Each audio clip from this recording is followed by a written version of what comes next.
유대인들에게 지혜서라 불리기도 하고 정신적인 지주 역할을 하는 탈무드라는 책에 보면 마법의 사과라는 이야기가 나옵니다.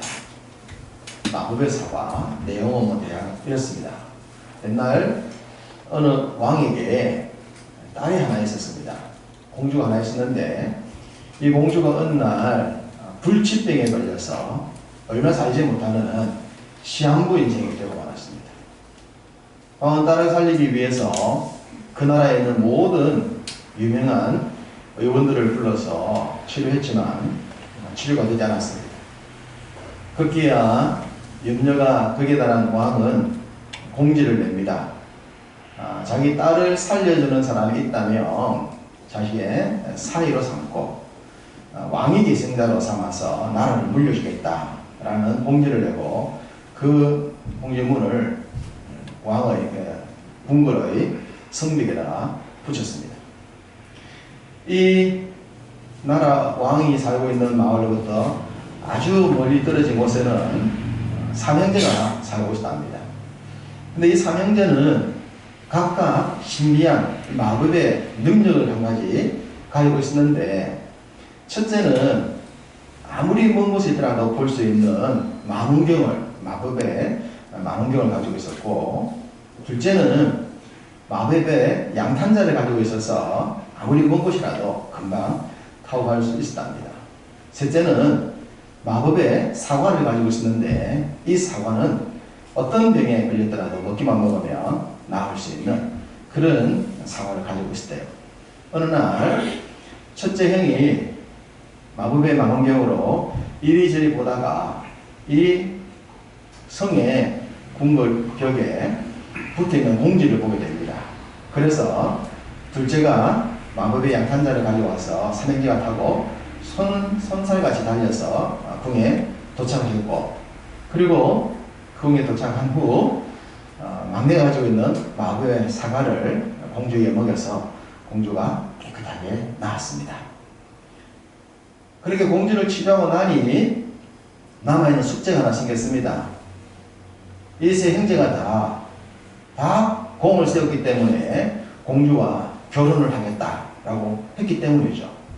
왕은 세 사람 가운데 한 사람을 선택을 해야 했습니다.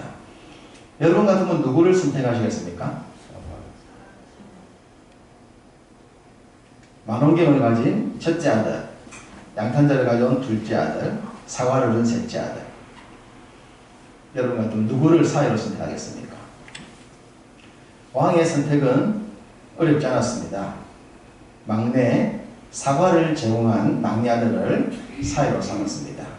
왜냐하면 첫째와 둘째는 여전히 망원경과 양탄자가 있었지만 셋째는 마법의 사과가 없었기 때문입니다. 사과를 한번 먹고 나면 다시 없잖아요. 그래서 첫째, 둘째는 그 마법의 도구를 가지고 살아갈 수 있어도 막내는 더 이상 자기가 가지고 있는 것이 없기 때문에 그 마지막 막내에게 왕위를 물려줬다라는 내용이 탈무드에 나온 내용입니다.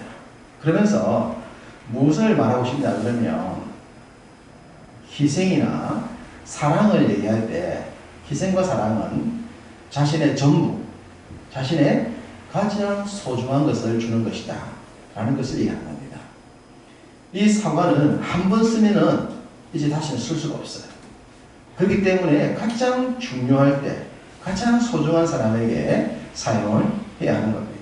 가장 좋은 것, 가장 사랑하는 사람에게 가장 중요한 때에 내어놓아야 하는 것, 또 그것을 위해서 희생하는 것, 그것이 참된 사랑이다 라는 얘기를 지혜서인 탈무드가 말해 줍니다.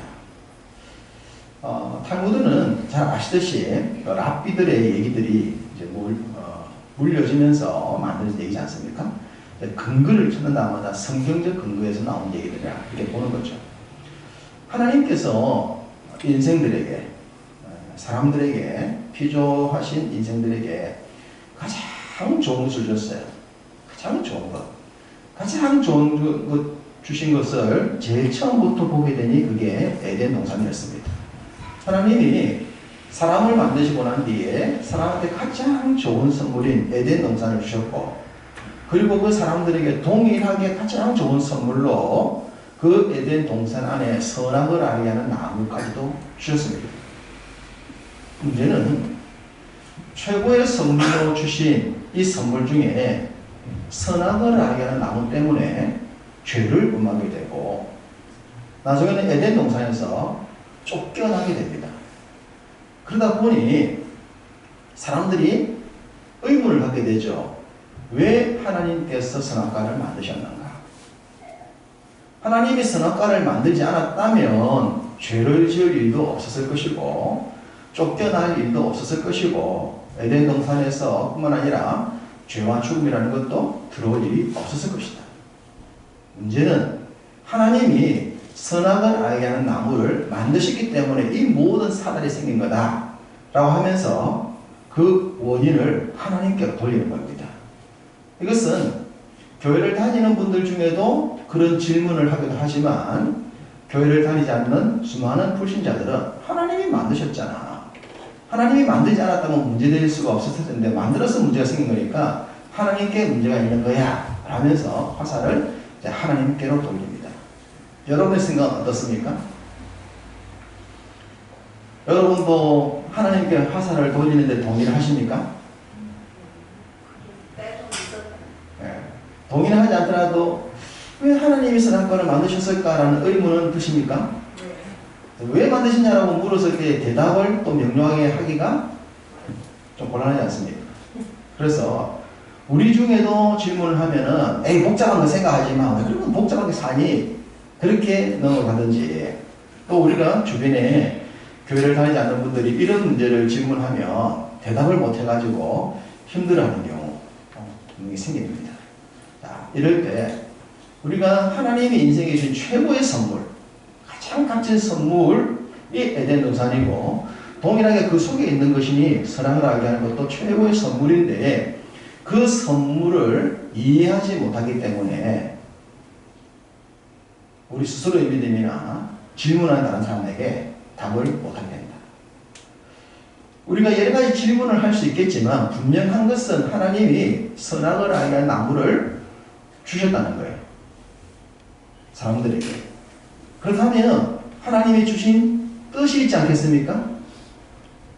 그냥 주시지 않았지 않겠어요? 주신 뜻이 있어요. 우리가 알아야 하는 것은 그 뜻을 아는 겁니다.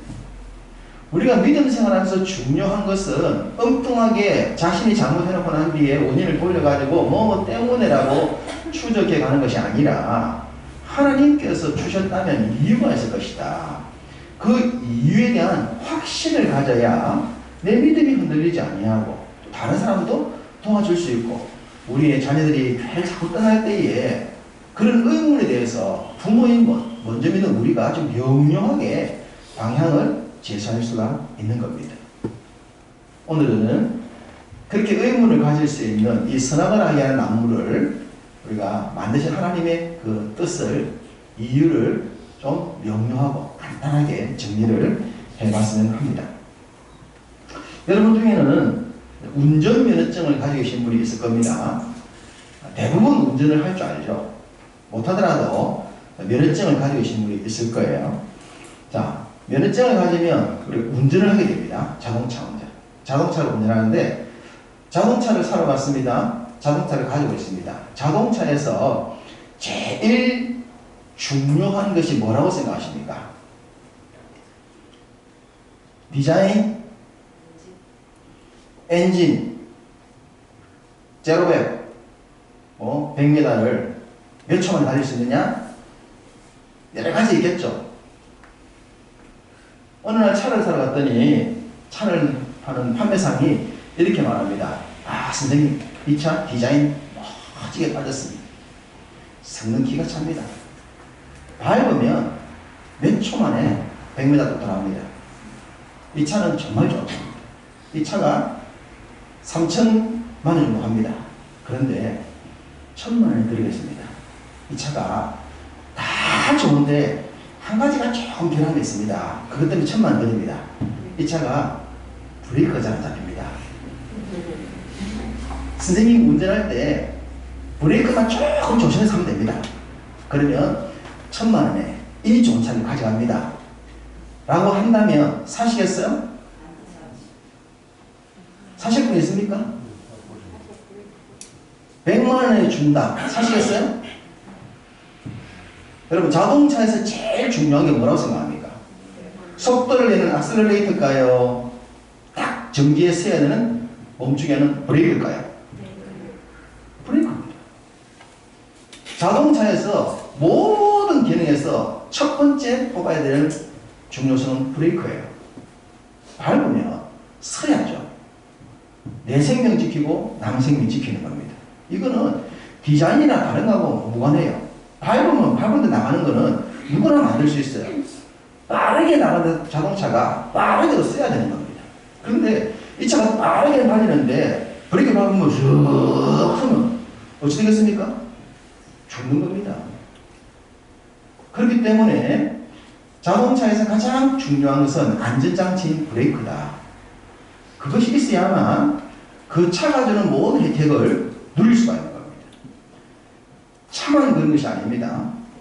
여름에 살고 있는 집도 한번 생각해 봅시다. 여러분 한 2주 전에 중국의 75층짜리 건물이 흔들리는 뉴스가 나왔습니다. 보셨습니까? 안 보셨어요? 75층짜리 건물인데 이 건물이 갑자기 흔들린 거예요. 안에 있는 사람들이 전부 다 대피했습니다. 이 중국 사람들이 이 건물을 얼마나 빨리 지었는지, 짓는 속도를 너무 빨리 짓고 지을 때부터 흔들리가 문제가 많았어요. 그래도 다 뒷주에서 살고 있다가 이 건물이 이리 흔들리는 바람에 다 튀어나왔습니다. 그게 한 번만 그런 게 아니라 보도등이 2번 그랬습니다. 며칠 전에 또 흔들렸습니다. 사람들이 지금 다 나왔습니다. 조사한다고. 75층 건물이 이렇게 흔들린다. 자, 그 집에 여러분에게, 집 없는 여러분에게 1000만원에 들어가서 살 수 있도록 해주시면 들어가시겠습니까? 행여 무너질 수 있는데 안 무너질 수 있으니까 들어가서 사십시오 한다고 사시겠어요? 여러분, 우리가 살고 있는 집에서 제일 중요한 걸 뽑으라 라고 한다면 몇 평이냐, 집 구조냐, 여러 가지 될 수 있는데 집도 역시 중요한 게 뭐겠습니까? 안전해야 되죠. 집이 안전해야 돼요. 이 집에서 뭐 가스 사고가 한 달에 한 번씩 터진다든지 벽이 한 달에 한 번씩 무너진다든지 이 집이 언제 막 폭발할지 모른다면 살 수 있겠습니까? 못 살아요. 자, 우리가 살아가면서 우리 삶에 굉장히 중요한 것 중에 하나가 안전입니다. 안전장치고 안전입니다. 자, 이런 관점에서 우리가 성경도 봐야 합니다. 하나님이 우리의 삶에 안전할 수 있는 안전장치를 주셨는데 그 안전이라는 관점에서 성경을 보면 뭔가 새로운 게 보입니다. 자, 우리가 우리 삶을 안전하게 지키기 위해서 또 필요한 게 하나 있습니다. 여러분이 뭐 자동차를 사러 간다든지 굉장히 값비싼 보석을 사러 간다든지 혹은 아파트 전세 계약을 한다든지 아파트를 산다든지 라고 한다면 그 구입하러 갔을 때 뭘 합니까? 뭘 작성하죠? 계약서라고 하는 걸 작성합니다. 계약서를 어떻게 작성합니까? 이만한 값어치, 이 제품에 해당하는 이만한 돈을 내가 어떻게 주겠다. 그걸 얘기하는 거죠. 아파트를 사면 언제 계약금 맺고 언제 중도금 잔금 치른다. 대신 이 아파트는 당신들이 공고한 대로 이렇게 지어져야 된다 라고 하는 내용들이 계약서에 들어오는 거예요. 창은 이중창으로 해야 되고 베란다는 어떻게 해야 되고 텄을 때는 어떻게 한다고 하는 모든 계약서가 적혀있는 내용들을 반드시 당신이 지켜야만 내가 이만큼 돈을 준다. 이게 계약서잖아요. 만약에 나중에 아파트 가보니까 창도 이중창이 아니고 호창이고 확장도 안 했고 문제가 많다. 그러면 무엇을 우리가 가져옵니까? 계약서를 가져오잖아요. 계약서 가져와서 봐라. 계약서에 당신이 어디 짰냐. 수리를 하든지 보상하든지 하라. 계약서가 필요하다. 그리고 난 뒤에 돈을 지불합니다. 돈을 주고 나면 또 무엇을 받습니까? 돈을 지불하면 무엇을 받아요? 영수증 받습니까? 돈을 줬으면 내가 당신한테 돈을 줬다고 하는 것들을 보장할 수 있는 영수증이 필요하잖아요. 은행 거래 기록이라든지 분명히 내가 당신한테 돈 줬다, 1,000만 원 계약금 줬다, 언제 줬노? 영수증 봐라. 당신이 받은 거 돼 있잖아. 아, 깜빡했네, 몰랐네. 영수증이 있어야 되는 겁니다. 계약서를 작성하고 준 것에 대한 영수증을 가지고 있는 것. 이것이 내 삶을 안전하게 지키는 거예요. 내가 차를 사든 집을 사든 물건을 샀을 때에 정확한 계약서와 정확한 주고받았다는 영수증만 가지고 있으면 그에 해당한 사항이 지키지 않았을 때에 보상을 받을 수 있게 되는 겁니다. 이해가 되시죠? 자, 똑같은 내용입니다. 이것을 선악과에 적용을 시켜보겠습니다. 하나님이 에덴 동산을 만들고 선악을 알게 하는 나무를 주시면서 우리에게 한 가지 설명을 하십니다. 계약서를 작성한 겁니다. 애야, 너희가 에덴 동산에 있는 모든 것들은 다 마음대로 먹어도 되고 가져도 누려도 된다. 그런데 선악을 알게 하는 나무는 너희가 먹으면 안 된다. 먹으면 진짜 죽는다. 너희가 선악을 알게 하는 나무만 먹지 않는다면 이 에덴 동산에 있는 모든 것들을 네가 마음껏 누릴 수가 있다. 자, 이 에덴 동산을 내가 너한테 선물로 주는데 받겠니? 안 받겠니? 라고 아담한테 물었습니다.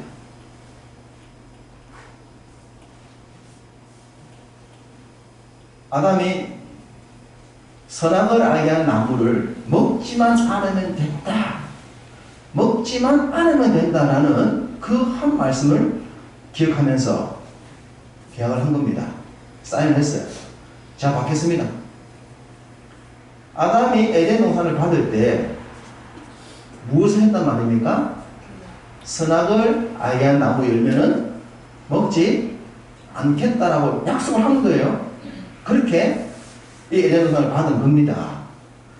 그러면 하나님이 이 에덴 동산에 대해서, 에덴 동산에 있는 선악과에 대해서 알려줬어요. 고지를 안 한 것이 아니라, 요즘은 고지를 안 하면 문제가 되죠? 고지를 한 겁니다. 뭐라고 고지했습니까? 선악을 알게 한 나무를 먹으면 진짜 죽는다. 이건 소비자에게 알려준 주의사항입니다. 소비자가 지켜야 될 주의사항. 그 주의사항을 하나님이 공개한 겁니다. 공개하면서 이것을 어기면 안 됩니다. 이것을 어기면 죽습니다. 라는 공지사항을 알려주고 계약을 맺은 거예요. 자, 소비자 주의사항에 대해서 한번 생각을 해봅시다. 여러분이 물건을 사러 갔어요. 자동차를 사러 갔어요. 요즘 자동차는 전자식이에요. 버튼도 달라지고. 선생님, 요즘 차는 좋습니다. 이게 자율주행이 있어가지고 버튼 딱 누르면 지각합니다. 요즘 차가요. 선도 안 벗어나고 앞차 있으면 지각 간격 다 유지하고 정말 좋아요. 운전하기 좋아졌어요. 그런데 선생님, 그렇더라도 핸들은 붙들고 있어야 됩니다. 주무시면 안 됩니다. 핸들에 손 대면 안 됩니다. 이 차가 자율주행을 하더라도 그러다도 돌발 상황이 생길 수 있기 때문에 갑작스럽게 튀어들거나 돌멩이에 바퀴가 튀거나 해서 핸들을 붙여 짜고 있다가 핸들이 털려가지고 사고 나면 그건 선생님 잘못입니다. 그랬을 경우에 일어난 사고의 책임은 선생님이 지셔야 됩니다. 만약에 선생님이 자율주행 시 핸들에 손만 붙들고 있다 그러면 그때 사고 나면 우리가 책임집니다.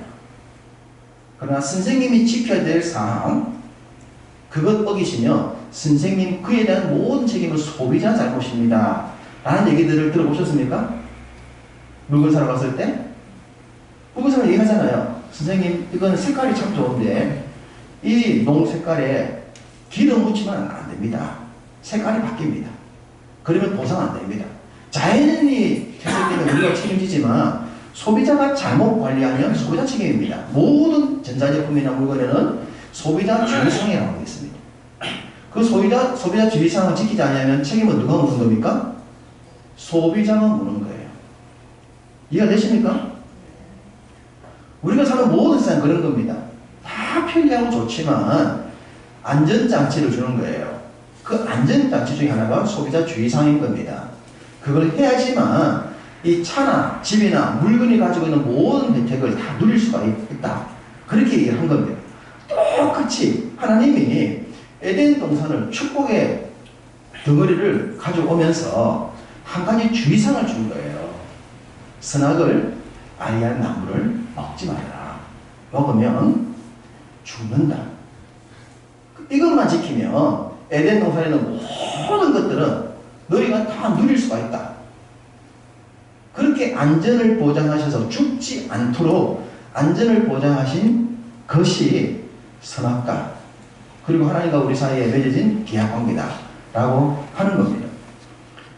이렇게 주어진 이 안전장치를 당연히 아담이 지켜야 함에도 불구하고 어기게 된 거예요. 누구 잘못이에요? 당연히 소비자 잘못이잖아요. 소비자 잘못. 지켜야 될 사람이 이걸 지키지 않았기 때문에 문제가 되신 것이다. 문제가 된 거다. 라고 하는 것들을 우리가 생각해야 됩니다. 그렇다면 다시 돌아와서 그렇다도 왜 만드냐 이거예요. 그렇지만 왜 만드냐 이거예요. 좋아요. 안전장치로 소비자 주의사항으로 이해하겠습니다. 왜 만드셨냐라고 하는 거예요. 하나님이 우리에게 주신 이 모든 것들은 결코 우리를 힘들게 하게 해주신 것이 아닙니다. 창세기 1장 28절을 보겠습니다. 창세기 1장 28절입니다.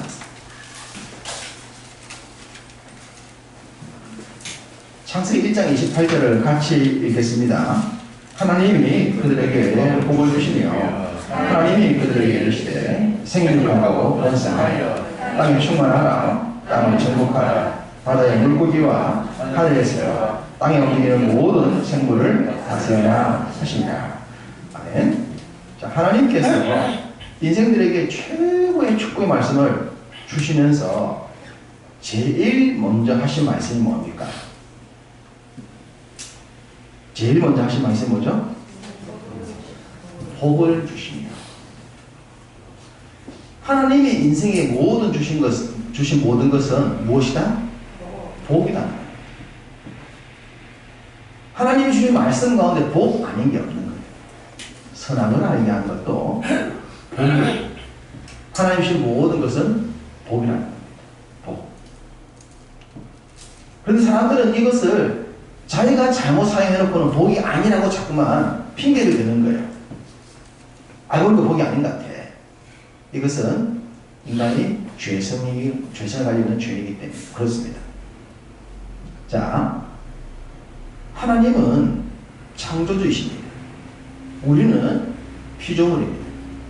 창조주와 피조물과의 가장 큰 차이점을 들어가면 창조주는 완전하신 분이지만 피조물은 불완전한 존재라는 겁니다. 인생은 불완전한 존재예요. 불완전한 존재이기 때문에 이 불완전한 존재는 언제든지 문제가 생긴다는 겁니다. 어디서든지. 처음부터 피조물이기 때문에. 그래서 이 불완전한 문제가 생길 수 있는 인생들을 하나님이 안전하게 지켜주기를 원했어요. 그게 뭡니까? 안전장치인 겁니다. 안전장치를 만들어주신 겁니다. 선악을 알게 하는 나무를 주시면서 이것을 네가 먹으면 안 된다. 이게 뭐냐 그러면 네가 어떤 존재인 줄 알라는 겁니까? 피조물이고 죽을 수 있는 존재를 알려준 거예요. 너는 완전한 존재가 아니야. 나와는 달라. 너는 근본이 피조물이야. 그렇기 때문에 네 자신이 피조물인 것을 알고 네가 까딱 잘못하면 죽을 수 있다고 하는 것을 알아야 돼. 그것을 알려준 계약서 내용, 죽지 않도록 지켜주는 안전서 소비자 보호사항, 지켜야 될 안전사항, 그 내용이 뭐라는 겁니까? 선악을 알게 하는 나무라는 겁니다. 선악을 알게 하는 나무를 볼 때마다 뭘 생각해야 됩니까? 아, 나는 피조물이지. 아, 나는 완전한 존재가 아니지. 아, 나는 죽을 수도 있지. 이걸 알게 한 하나님과 우리와의 맺은 계약을 알게 하고 계약서 내용을 알게 하고 내가 잘못될 수 있다고 하는 사실을 인지하게 만들고 죽지 않도록 지켜주고 보호해주고 나중에 사고 났을 때에 계약서 가져오고 영수증 갖다 주면 문제가 해결되듯이 나를 지켜줄 수 있는 최고의 안전장치가 무엇이냐 그러면 선악을 알면 나와 있다는 거예요. 이해되십니까? 이거 우리를 괴롭히게 준 게 아니란 말이에요. 너희가 피조물이야. 너희는 불안전해. 너희는 언제든 문제가 생길 수 있어. 너희 언제 죽을 수가 있어. 그러지 않아야 돼. 너희가 그러지 않았으면 좋겠어. 그러지 않기 위해 너 자신들을 기억해 라고 하셔서 주신 것이 선악을 알게는 나무였습니다. 여러분, 여러분에게 누가 100평짜리 아파트를 공짜로 줍니다. 그럴 리는 없겠죠. 우리 부모님이 얼마나 돈이 많길래 우리한테 100평짜리 주겠습니까? 그래서 100평짜리 아파트를 주면서 이걸 그럽니다. 선생님이 한 가지만 지키신다면 이 아파트를 그냥 드릴게요. 평상시 괜찮지만 음식을 만들거나 요리하고 난 뒤에 가스 밸브를 항상 잠그둬야 됩니다. 가스 밸브를 열어놓게 되면 혹시라도 미세하게 가스가 알지 못하게 셀 수 있고 이것이 축적되다 보면 불을 켤 때 사고 날 수 있으니까 사용하지 않을 때는 가스 밸브만 잠그십시오. 그러면 이 아파트를 공짜로 드리겠습니다. 라고 여러분이 말을 하면 여러분들이 어려워서 못하겠다. 그 가스 밸브를 어떻게 매번 그렇게 잠가놓노? 그거 안 잠가도 가스 안 새. 안 터지니까 그냥 쓱 받을게요. 하시겠어요? 아니면 가스 밸브 예 잠글게요. 100번 잠그죠. 그리고 아파트 주세요. 어떤 걸 선택하시겠어요? 밸브 잠그고 받겠습니까? 밸브 귀찮아서 아파트 100평 안 받겠습니까? 말도 안 되는 얘기죠 지금. 이 말도 안 되는 것보다 정말 더 크게 확장해보면 에덴 동산을 만들어 놓고 하나님이 그 동산에 있는 모든 그 100평짜리가 아니라 그 동산에 있는 모든 것을 다 주면서 가스밸브 하나 잠가라는 식으로 선악을 아예 나오면 안 먹으면 된다. 그럼 이거 전부 다 공짜다. 라고 했는데 가스밸브 잠그는 것이 어렵지 않듯이 여러분 선악과 안 먹는 게 어렵고 힘들고 불가능한 일입니까? 그거 안 먹는 게 어려운 일이 아니잖아요. 그거는 가스밸브를 잠궈야 사고가 안 나서 안전하듯이 저것만 안 먹으면 안 죽는다. 저것만 안 죽는다. 먹으면 죽는다. 가스 터지면 죽는다. 그거 하나만 지키면 된다라고 했는데 그걸 안 지킬 이유가 있겠냐 말입니다. 그게 어렵다고 시비를 걸 일입니까? 그걸 왜 만들었냐 모르겠습니까? 가스 밸브 그거 왜 만들었습니까? 그냥 가스 밸브 없이 그냥 쓰면 되는데 그러시겠어요? 인생이 불안전한 존재니 죽을 수 있는 존재니 우리를 지키기 위한 안전장치를 주신 이 선악과를 우리를 어떻게 보냐 그러면 왜 그걸 만들어가지고 우리를 저렇게 만드냐고 똑같은 겁니다. 아파트 줬는데 그 밸브 왜 만들어가지고 말이 밸브 없었으면 됐을 텐데 그 밸브 없어가지고 나중에 가스가 차고 있다가 터지면 어찌감당하라고. 지켜주기 위해 주신 안전장치를 주셨는데 그 안전장치를 거꾸로 해석해가지고 왜 안전장치를 만들어가지고 우리를 힘들게 만드냐고 하고 있는 것이 하나님께 주신 선물을 오해하고 있는 인생들의 모습일 겁니다. 하나님이 세상을 만드시면서 우리 주신 말씀이 어려운 말씀이 없어요. 그건 모든 복이에요. 알고 보면 다 복이란 말이에요. 부모가 자식한테 다 잘되라고 잔소리 하듯이 부모님 잔소리 듣기 싫어 죽겠어. 근데 빨리 결혼해야 되겠어. 독립해야 되겠어. 잔소리 싫어. 그래 결혼해가지고 진을 낳아놓으면 잔소리 안 하나? 예? 여러분 애 놓고 나면 잔소리가 안 생깁니까? 잔소리가 나오게 돼 있어. 늦게 다니지 말 안 했나. 차 주고 쉬는 문제는 하나니까. 내 부모님이 나한테 했던 말을 나도 내 아이가 하고 산다는 말이에요. 부모가 돼 보니까 자식을 보는 눈이 다르죠. 다르단 말이에요. 이 자식이 막 남들하고 달라. 이건 그 관계 속에서 이루어지는 거야. 관계 속에서. 하나님과 우리의 관계에서 가장 좋은 걸 주셨는데 우리가 거 사고 당하지 아니하고 안전하게 살아갈 수 있도록 복을 누리며 살아갈 수 있도록 해주셨는데 그러지 못하니 그 인생들을 바르게 살기 위해서 때로는 이해가 좀 되기도 어렵기도 하고 때로는 잔소리처럼 들리기도 하고 때로는 부담이 될 수 있는 말씀을 주시는 겁니다. 우리를 위해서. 그것 오해가 없으면 좋겠습니다.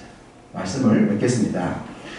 우리가 믿음 생각하다 보면 때로 성경이 이해가 안 될 때가 있어요. 그리고 어떨 때는 부담도 될 수 있죠. 아 진짜 좀 교회 다니고 좀 부담된다. 그럴 수 있습니다. 그렇지만 이해가 되지 않고 부담이 된다 하더라도 나중에 세월 지나보면 믿음이 성숙하고 보면 다 이유가 있다는 사실을 알게 되고 그게 복으로 주었다는 것을 알게 됩니다. 그리고 감사하게 됩니다. 선악을 알게 나오고 하나님이 우리에게 복 주기 위해 주신 것이고 우리를 지키기 위한 것이고 보호하기 위한 것이고 잘되기 위함이라는 사실들을 기억하시면서 성경의 모든 말씀이 여러분을 복되게 하시고 여러분을 안전하게 하시고 여러분을 지킨다는 말씀을 확신을 가지시고 주신 말씀을 기쁨과 감사함을 받아서 그 말씀을 듣고 세상에서 늘 승리하시기를 주님의 이름으로 축복합니다.